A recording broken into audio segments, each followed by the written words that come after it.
దేశవ్యాప్తంగా వివిధ ప్రభుత్వ, ప్రైవేట్ సేవలు పొందేందుకు 60 ఏళ్లు నిండిన వృద్ధులకు గుర్తింపుగా ఉండే సీనియర్ సిటిజన్ కార్డు గతంలో ఎన్నడూ లేని విధంగా దరఖాస్తులు వెల్లువెత్తుతున్నాయండి. ఈ కార్డును వృద్ధులు తమ హోదాగా భావిస్తూ తీసుకునేందుకు ముందుకు వస్తూ ఉన్నారు. 60 ఏళ్లు దాటాయా ఈ కార్డు ఓ కల్పతరువు. సీనియర్ సిటిజన్ కార్డును పొందడం వల్ల కలిగే ప్రయోజనాలు అనేకం ఉన్నాయి.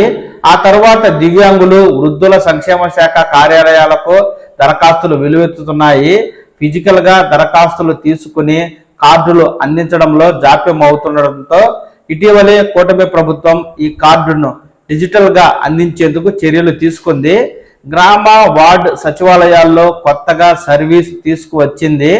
మీ సేవ ఇంటర్నెట్ కేంద్రాల్లోనూ పొందే అవకాశాన్ని కల్పించింది. ఈ నెల 1వ తేదీ నుంచి ప్రభుత్వం కొత్త సర్వీసును తీసుకురాగా గడచిన 25 రోజుల్లోగా 52,000 మంది సీనియర్ సిటిజన్ కార్డులకు దరఖాస్తులు చేసుకున్నారు. వీరిలో ఇప్పటికే 50,000 మందికి కార్డులను జారీ చేశారు. దరఖాస్తు చేసుకున్న 7 రోజుల్లో కార్డు అందించాలని అధికారులు గడువు నిర్దేశించిన దాదాపు ఏ రోజుకు ఆ రోజే మంజూరు చేస్తూ ఉన్నారు. జనన తేదీల్లో ఏదైనా సమస్య ఉన్న వారికి మాత్రమే దాన్ని పునఃసమీక్షించేందుకు 7 రోజుల సమయం తీసుకుంటున్నారు.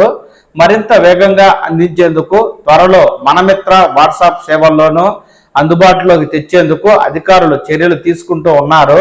ఈ నేపథ్యంలో రాష్ట్ర విభజన తరువాత 2014 నుంచి 2025 ఏప్రిల్ ముందు వరకు సీనియర్ సిటిజన్ కార్డులను 1,02,000 మంది తీసుకోగా గత 10 ఏళ్లలో 1,00,000 మందే తీసుకున్నట్లు అయింది. ఇప్పుడు కేవలం 25 రోజుల వ్యవధిలోనే 50,000 మంది ఈ కార్డు పొందడం విశేషం.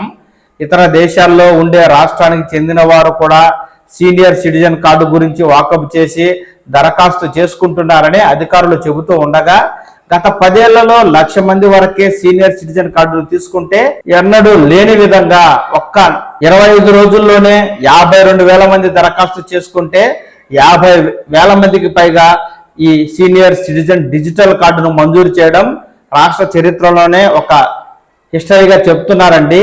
60 ఏళ్ళు వయసు దాటిన పురుషులు, 58 సంవత్సరాల వయసు దాటిన మహిళలు ఈ సీనియర్ సిటిజన్ కార్డును దరఖాస్తు చేసుకుని పొందినట్లయితే వారికి బ్యాంకుల్లోనూ వడ్డీ రాయితీల్లో అధికంగా వస్తుంది. హాస్పిటల్స్ లో వారికి తక్కువ సమయంలోనే డాక్టర్ గారు చూడడంతో పాటు మందులు, టెస్టులు కూడా తక్కువకే రాస్తారు. అదేవిధంగా దేవాలయాలు, రైల్వే స్టేషన్లు, బస్ స్టాపులు, అలాగే విమానాశ్రయాల్లో ఈ సీనియర్ సిటిజన్ కార్డు ఉన్న వారికి ప్రత్యేక సేవలు అయితే ఇస్తూ ఉన్న నేపథ్యంలో ఈ సీనియర్ సిటిజన్ కార్డుల కోసం వృద్ధులు ఎగబడుతూ ఉన్నారు.